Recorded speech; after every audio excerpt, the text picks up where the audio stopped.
Yop les gars, c'est les King Hawk, j'espère que vous allez bien. On se retrouve aujourd'hui pour une nouvelle et belle vidéo. Je sais que ça fait plusieurs mois que j'ai pas sorti de vidéo pour ceux qui me suivent. On est dans un nouveau décor, je pense que vous l'avez remarqué. Aujourd'hui les amis, comme tu l'avais au titre, on va parler des spectrales de chez Canyon. J'en ai déjà parlé dans une ancienne vidéo, mais j'ai pu les tester parce que je me suis rendu au Roc d'Azur. Donc au moins, je vais pouvoir faire plein de nouvelles vidéos parce que j'ai testé pas mal de vélos. Je vais pouvoir vous en faire jusqu'à au moins un bon 2 mois. Donc les amis, si ce n'est pas encore fait, n'hésite pas à t'abonner, liker plus tard parce que ça, bon, on a à peine de commencer la vidéo. Et puis on n'a plus qu'à rentrer dans le vif du sujet. Donc moi j'ai pu tester, ce qui est bien c'est spectral, j'en ai pu tester 4 modèles. Donc j'ai vraiment pu me rendre compte de toute la panoplie. J'ai pas testé celui à 12 000 € quand même parce qu'il n'y était pas. Donc j'ai pu tester le spectral CF9, CF8, CF7, CF8, CF9, pardon, et le CFR. Donc vraiment j'ai pu tester toute la gamme pour me rendre compte un petit peu lequel vaut le coup. Est-ce que vous vraiment acheter celui à 9 000 ou à 12 000? Est-ce que celui à 5 000, combien il fait? Ouais, 5 000 est bien. Donc voilà, sachant qu'en ce moment sur Canyon, au moment où je tourne cette vidéo, il y a vraiment des grosses promotions. Donc si tu veux acheter un vélo électrique ou même un vélo en général sur Canyon, c'est vraiment le moment. Moi je sais que les vélos étaient déjà en promo quand je les ai vus à Canyon au Roc d'Azur. Mais là, tu peux vraiment avoir de beaux vélos pour moins cher.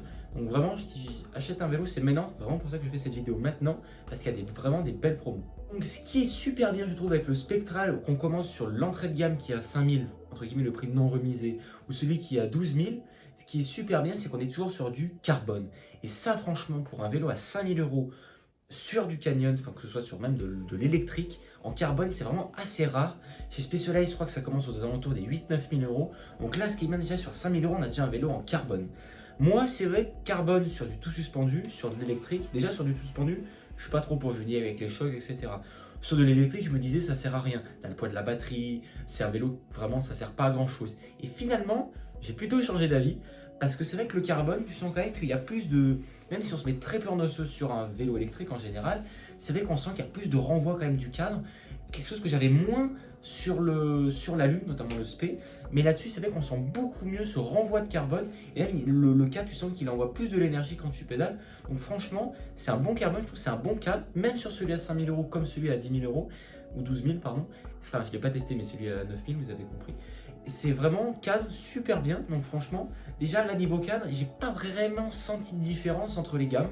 Peut-être léger, mais c'était dur à dire parce que je l'ai pas fait, j'ai pas testé les vélos dans la même journée, sinon ça voulait rien dire, j'allais être crevé. Mais j'ai testé sur pas mal de kilomètres, je vous dirai ça après. Mais en tout cas, le cadre, franchement, sur ces 4 types de vélos, ils sont vraiment tous à peu près similaires et il n'y a pas vraiment de préférence, quoi. Ce qui est bien également sur ces Canyon spectrales, on a quelque chose qui est assez rare, je trouve, que j'ai pas vu chez Specialized ni chez d'autres marques, c'est le suivi GPS, c'est-à-dire qu'on peut suivre son téléphone, le localiser avec son téléphone. Il a une puce en fait intégrée GPS. Et ce qui est super bien, si par exemple vous faites voler, il est sur un porte-vélo de votre voiture, sur une aire d'autoroute ou des choses comme ça, même si vous n'avez pas un œil dessus, vous pouvez voir sur votre téléphone où il est. Et ça, je trouve ça vraiment hyper bien, hyper pratique. Parce que c'est vrai que mettre une puce GPS dans un vélo, c'est dur, il n'y a pas l'endroit où on peut se la faire piquer. Là, c'est vraiment intégré dans le moteur. Donc ça, je trouve que c'est vraiment un très bon point. Ensuite, si on parle du moteur, justement là-dessus, on est sur le Shimano EP8, enfin plutôt 801. Donc Shimano, j'avais pas trop testé en moteur et franchement, je suis agréablement surpris sur ce moteur. Il n'est pas très bruyant, il est vraiment compact. C'est pas comme le Bosch ou quoi, où le Bosch vraiment c'est gros, ça fait gros moteur. Là, il a des watts, des newtons qui sont vraiment forts. Il y a des bonnes stats là-dessus. Moi, c'est vrai que le moteur, en plus, on peut le régler avec son téléphone, le moteur. J'ai vraiment pu mettre exactement comme je voulais. Donc, j'ai pas mis tout à fait les mêmes réglages sur chaque vélo. Je suis parti sur la même base et après j'ai changé au fur et à mesure de la sortie. Donc j'ai pas pu me rendre compte, je passais pas la même vitesse aux mêmes endroits. Donc j'ai fait exactement la même boucle, je l'ai fait 4 fois, c'était une boucle de 45 km avec je crois 1200 mètres de dénivelé. Donc ça m'a et après que de la descente pour redescendre sur Fréjus. Donc vraiment super bien, ça a vraiment pu faire un test tout complet. Et ce que je disais, c'est que le moteur, franchement, il envoie bien, il est plutôt silencieux. Ça, j'avais peur parce que c'est vrai que Bosch, pour ceux qui en ont, surtout en mode éco, si vous regardez cette vidéo, vous savez que ça fait vraiment pas mal de bruit. Specialized, c'est voilà, pas de bruit. Par contre, la fiabilité, c'est un peu moins bien, mais vraiment zéro bruit. Sur le Canyon, donc comme je disais, ce qui change vraiment, c'est l'équipement entre les modèles, enfin surtout entre les prix, c'est ça qui change. Je crois que sur certains, on est sur de la Fox 36 Reed, sur la Fox 38 Performance, sur de la Fox 36 Factory, sur de la Fox de la RoadShox Lyric. Après, c'est du dérailleur qui change, je connais pas toutes les options par cœur pour être honnête avec vous. Donc là-dessus, sur ce vélo, franchement, il freine bien. Je sais, bon, après les crampons et tout, bon, ça c'est un vélo classique, hein, je vais pas vous faire de schéma. Après, ce que j'ai pas mal aimé, donc comme je vous disais, donc c'est tout ce qui est moteur. Ce que j'ai pas mal aimé, surtout, c'est que j'ai pu tester, et ça c'était bien, le deux types de batteries. Parce que c'est vrai que Canyon ont vraiment fait, enfin surtout Shimano, ont vraiment pu faire quelque chose de très très fort, c'est qu'ils vous proposent deux tailles de batterie. Une batterie à 690, je crois. Je dois même vérifier avec vous parce que j'ai un petit doute, je suis quand même sur le site juste à côté. Et une batterie à 900 watts-heure. Donc vraiment, vous avez une batterie, vous pouvez gravir des montagnes pendant 10 heures. C'est vraiment une batterie incroyable. Moi, j'ai pu le tester sur le CFR et le CF9. C'est deux grosses batteries et les deux petites batteries sur les deux entrées de gamme. Et c'est vrai qu'on sent quand même la différence de batterie. Moi, sur les CF7, CF8, je suis rentré, donc au bout de ma sortie, je suis rentré, il me restait 40% de batterie sur le CF7 et 43% sur le CF8. Et sur les CF9 et CFR, dessus, je suis rentré, j'étais à peu près aux alentours des 60%. Donc c'est vraiment une batterie qui est dingue de ouf. Et franchement, je trouve ça, c'est vraiment un point de pas négliger. Parce que c'est vrai que la batterie, c'est vraiment quelque chose d'important. C'est comme sur un téléphone, quoi. Faut que ça tienne. S'il y a un pépin, si par exemple vous devez remonter une montée, vous n'avez pas prévu, c'est vrai que ça, c'est vraiment un plus. Par contre, bien entendu, la batterie est plus chère. Je crois que c'est un supplément de 300 euros, 200, 300 euros, faut regarder. Mais franchement, ça en vaut le coup parce que vous avez limite une double batterie, une batterie de 300 en plus. Et c'est vraiment 200, 200, 300. Et c'est vraiment, vraiment super fort, je trouve, de faire ça sur un vélo. Surtout que le cadre, franchement, le cadre donc, qui est vers la roue, quoi, est vraiment pas gros. On se doute, enfin, pas dire qu'on se doute pas que c'est un électrique tout de même. Mais c'est vrai qu'on voit pas qu'il y a une immense batterie. Je veux dire, le cadre est toujours le même, que ce soit petite batterie ou grosse batterie. Et ça, je trouve ça vraiment, c'est un très bon point. Je viens de regarder sur ce moteur, on a donc un 85 Nm de couple, donc ce qui est vraiment, vraiment bon. La recharge est plutôt rapide de ce que m'a dit Canyon, je l'ai pas essayé parce que c'est pas mon vélo. Dessus, la batterie, donc l'origine c'est 720 et la grosse c'est 900. Elle est pas très lourde, j'ai pris dans la main chacune, on sent pas trop la différence. Même la 700 est finalement pas si lourde que ça, même par rapport à la 625 de chez Bosch. Après, tout ce qui est tenue de route du vélo, donc ça, c'est, on va dire, c'est pas ni le moteur ni la marque. Toujours aussi bien, on est sur de la Fox, on est sur du Shimano ou du SRAM pour le CF9. Toujours aussi bien, ça passe vite, ça freine bien. Franchement, le vélo est bien collé par terre, mais à la fois, c'est quand même joueur. Je veux dire, on sent que c'est pas une enclume qui est posée par terre et voilà, ça bougera pas, quoi. C'est un tank par terre. Non, on sent que c'est quand même un vélo joueur.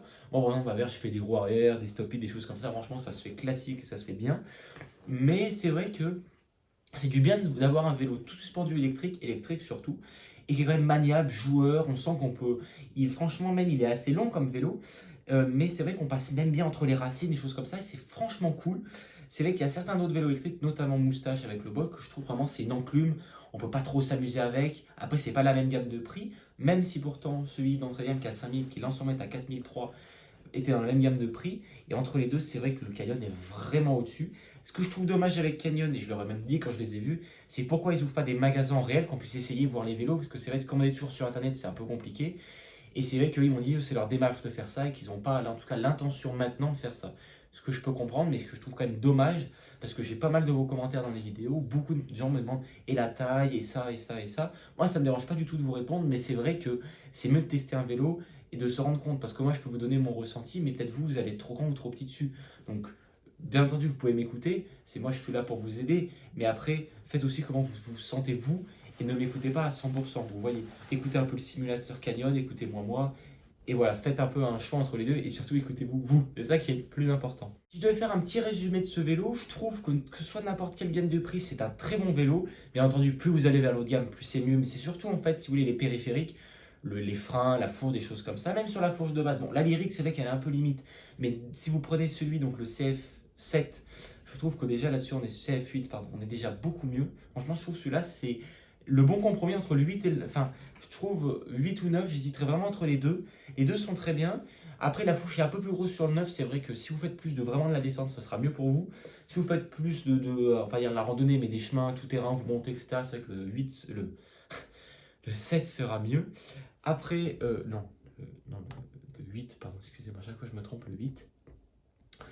Après, sinon, moi, c'est des très bons vélos. Le seul point, on va dire, à négliger, je sais que j'aime pas, mais certains peut-être aiment, c'est cette route 27.5 à l'arrière et cette route 29 à l'avant. Je sais donc, moi, j'avais pu essayer sur. Ils avaient des routes 29 aussi à côté, on pouvait essayer chacune des roues. Donc, moi, je sais sur le 7, j'avais fait 29 à l'arrière et sur le CFR, il y avait 29 à l'arrière.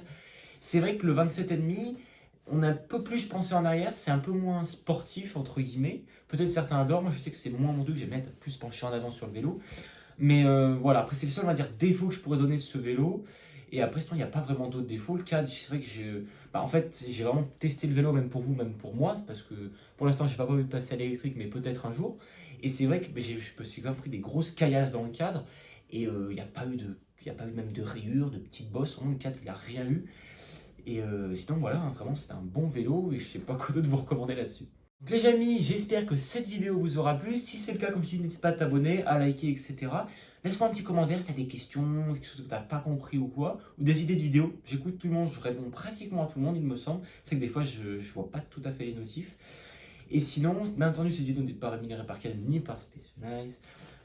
Voilà, donc comme je disais, n'hésite pas à t'abonner, à liker. Si tu veux d'autres vidéos, tu me le dis. On se retrouve bientôt. Normalement, la prochaine vidéo, ce sera sur Origin. J'ai eu pas mal de. Moi aussi, on va dire, de choses que je comprenais pas trop sur cette marque. C'est pour ça que j'ai pu la voir, j'ai pu aller les voir. Et du coup, je peux donner quelques réponses si vous êtes intrigué là-dessus. Voilà, c'était Baking Ox. Et ciao les gars.